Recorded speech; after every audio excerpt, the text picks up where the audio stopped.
السلام علیکم ورحمۃ اللہ۔ ہمارا استغفار اور تہجد قبول ہو رہا ہے یا نہیں، اس کی دو نشانیاں ظاہر ہوتی ہیں۔ اس سے انسان کو پتہ چلتا ہے کہ ہمارا استغفار بھی قبول ہو رہا ہے اور ہماری تہجد بھی قبول ہو رہی ہے۔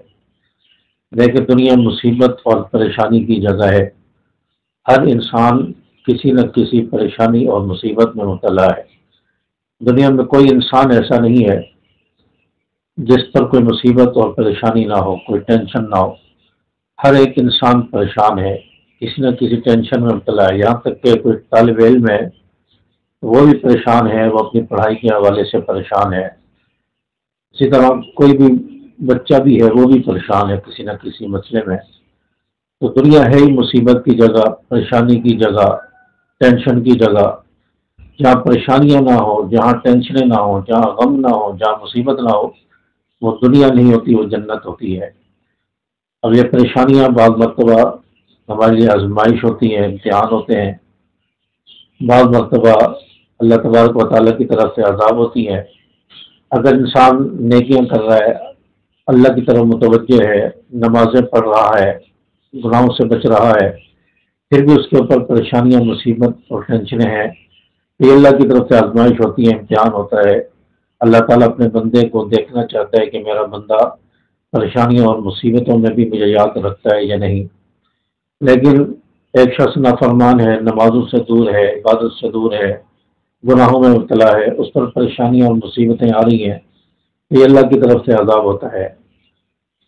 تو ہر پریشانی اور مصیبت میں ہمیں اللہ کی طرف رجوع کرنا چاہیے، اللہ سے لو لگانی چاہیے، اللہ کو اپنا دوست بنانا چاہیے۔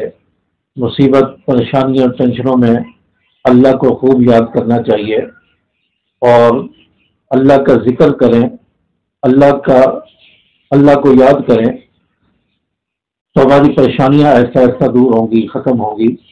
اللہ تعالیٰ نے قرآن پاک میں فرمایا، الا بذکر اللہ تطمئن القلوب۔ اگر دل میں سکون چاہتے ہو، مصیبتوں سے نجات چاہتے ہو، پریشانیوں اور غموں سے نجات چاہتے ہو، تو اللہ کا ذکر کرو۔ اللہ کا ذکر وہ چیز ہے کہ جس سے دل کو اطمینان ملتا ہے، سکون ملتا ہے، پریشانیاں اور مصیبتوں اور غموں سے نجات ملتی ہے، وہ اللہ کا ذکر ہے۔ تو اللہ کا ذکر کثرت سے کرو۔ اللہ کا ذکر ہو، استغفر اللہ ہو، لا الہ الا اللہ کا ذکر ہو، اللہ کے صفاتی نام ہیں، ان ناموں میں سے کسی کا نام کا ذکر ہو، کثرت سے اس کو پڑھا جائے، یا حی یا قیوم کا ذکر ہو۔ تو اس طرح آپ اللہ کا ذکر کثرت سے کریں۔ اللہ کا ذکر دلوں کو اطمینان دیتا ہے۔ اور ایک دوسری جگہ اللہ تعالیٰ نے فرمایا ہے، یا ایھا الذین آمنوا اذکروا اللہ ذکرا کثیرا، کہ ایمان والو اللہ کا ذکر کثرت کے ساتھ کرو، زیادہ سے زیادہ اللہ کا ذکر کرو۔ یا ایھا الذین آمنوا اذکروا اللہ ذکرا کثیرا، اللہ کا ذکر کثیر تعداد میں کرو، زیادہ سے زیادہ کرو، اٹھتے بیٹھتے، چلتے پھرتے، سوتے جاگتے، ہر وقت اللہ کا ذکر زبان پر چلتا رہے۔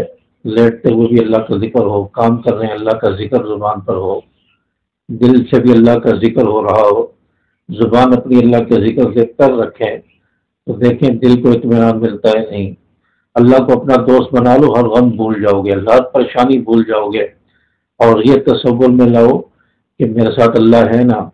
پریشانیاں ہیں تو کیا بات ہے، پریشانیاں آ گئی تو کیا کوئی بڑا مسئلہ نہیں ہے، میرے ساتھ تو اللہ ہے نا، اللہ کی ذات ہے، اللہ کی طاقت ہے، اور مجھے کسی چیز کی ضرورت نہیں ہے۔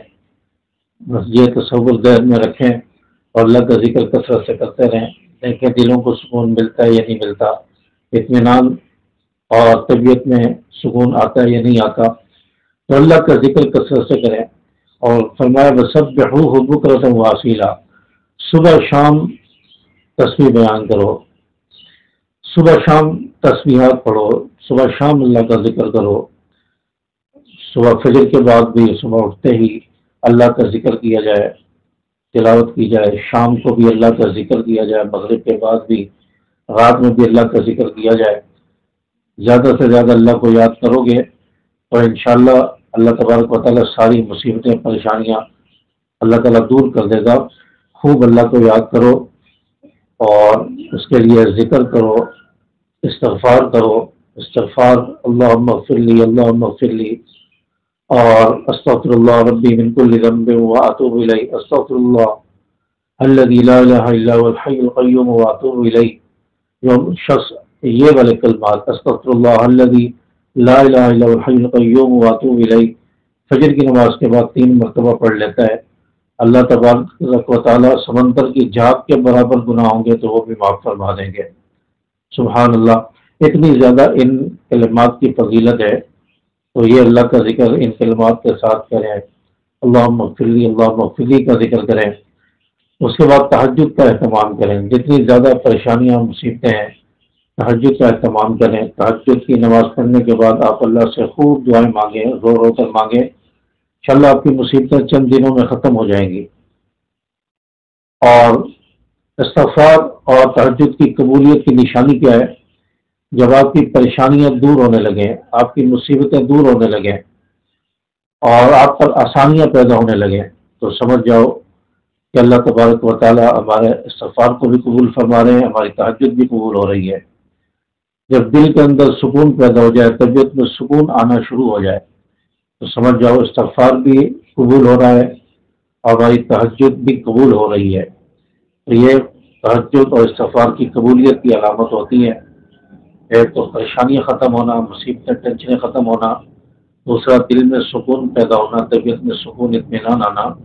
یہ اس بات کی علامت اور نشانی ہوتی ہے کہ اللہ تبارک و تعالیٰ ہمارے ذکر کو، ہمارے استغفار کو قبول فرما رہے ہیں، ہماری تہجد بھی قبول ہو رہی ہے، دعائیں قبول ہو رہی ہیں۔ یہ اس بات کی علامت ہوتی ہے کہ اپنی ہر پریشانی میں، ہر مصیبت میں اللہ کے ساتھ لو لگا لو، اللہ کے ساتھ تعلق قائم کر لو اور اللہ تبارک و تعالیٰ کو اپنا دوست بنا لو، بالکل کوئی غم نہیں ہوگا، کوئی پریشانی نہیں ہوگی۔ الا ان اولیاء اللہ لا خوف علیہم ولا هم يحزنون، اللہ کو اپنا دوست بنا لو، اولیاء بنا لو، پھر کوئی غم نہیں ہوگا، نہ پریشانی ہوگی۔ تو اس لیے ہر وقت اللہ کو یاد کرتے رہیں۔